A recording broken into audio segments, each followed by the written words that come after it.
Bismillahirrahmanirrahim. Assalamualaikum warahmatullahi wabarakatuh.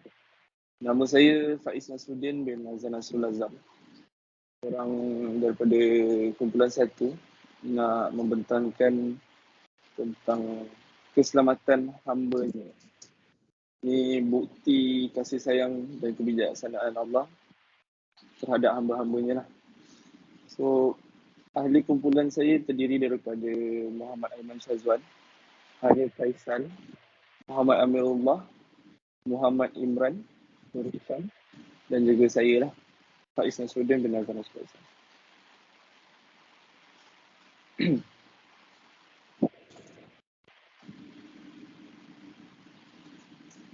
Isi pembentangan kita pada hari ini ada pengenalan pertahanan manusia menurut Al-Quran dan As-Sunnah, menurut sains, ulasan dan juga kesimpulan.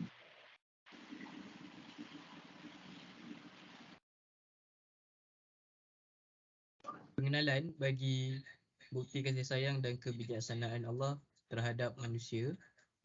Manusia merupakan makhluk ciptaan Allah Subhanahu Wa Taala yang teristimewa yang diturunkan ke atas bumi untuk beribadah padanya, sebagaimana Allah berfirman dalam surah Az-Zariyat ayat ke-54, dan tidaklah aku menciptakan jin dan manusia kecuali hanya untuk beribadah kepadaku. Allah juga cakap dalam Al-Quran, sesungguhnya kami telah menciptakan manusia dalam bentuk yang sebaik-baiknya, dalam surah At-Tin, surah ke-95 ayat yang keempat.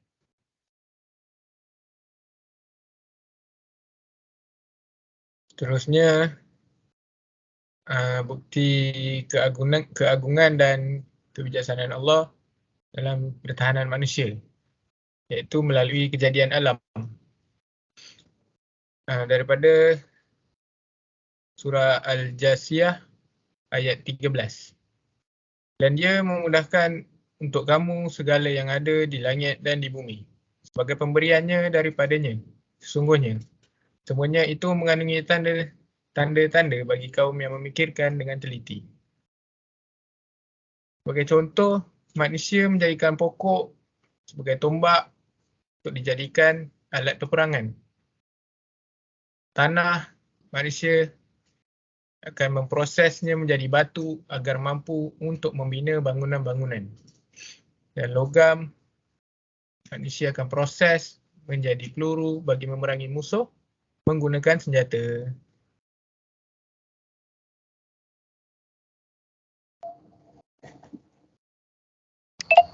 Baiklah, menurut Al-Quran dan As-Sunnah.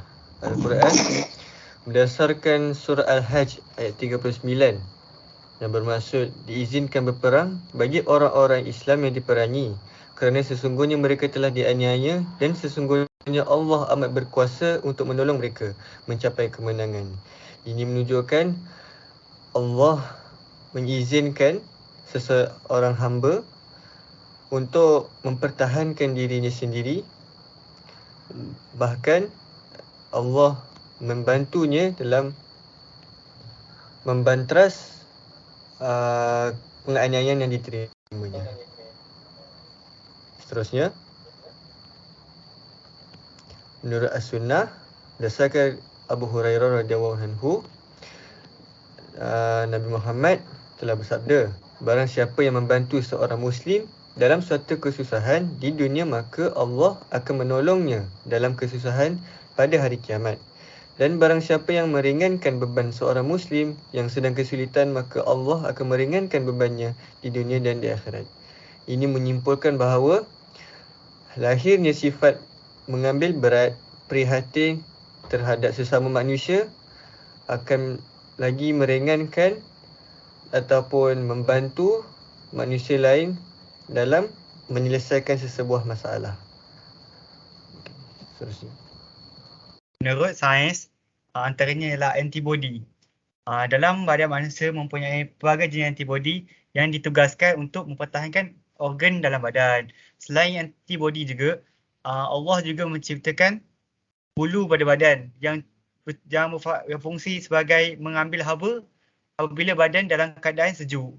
Selain itu juga, Allah juga telah menciptakan kulit dan sel badan yang sangat berguna untuk badan manusia. Ulasan kesuburan iman. Dalam pembuktian wahyu dan akal, ini menunjukkan bahawa Allah telah menurunkan manusia dengan sempurnanya dan telah memberikan segala kemudahan dan kelengkapan pada manusia untuk hidup manusia terjamin. Dan apakah yang ingin kita dustakan terhadap Allah?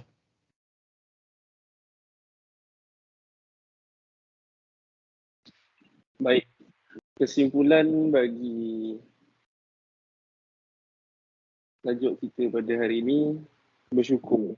Sebagai hamba Allah, kita seharusnya bersyukur atas segala kurniaan yang diberikan kepada kita, yang hidup dengan tenang tanpa berasa kurang.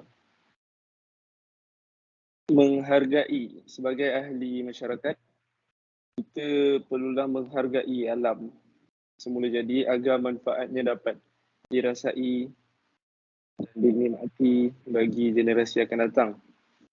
Mendalami ilmu agama dan sains pula, sebagai seorang pelajar, perlulah sentiasa menanamkan minat dalam mendalami ilmu agama dan sains agar dapat memberi manfaat kepada umat Islam di mana tidak melanggar batas syarak. Mengikut sunnah Rasulullah pula sebagai umat Nabi sallallahu alaihi wasallam, sewajarnya mengikuti sunnah Rasulullah sallallahu alaihi wasallam seperti sentiasa mengambil berat dan prihatin terhadap masyarakat sekeliling agar masalah besar dapat ditangani bersama. Sekian itu saja daripada kami. Terima kasih. Assalamualaikum.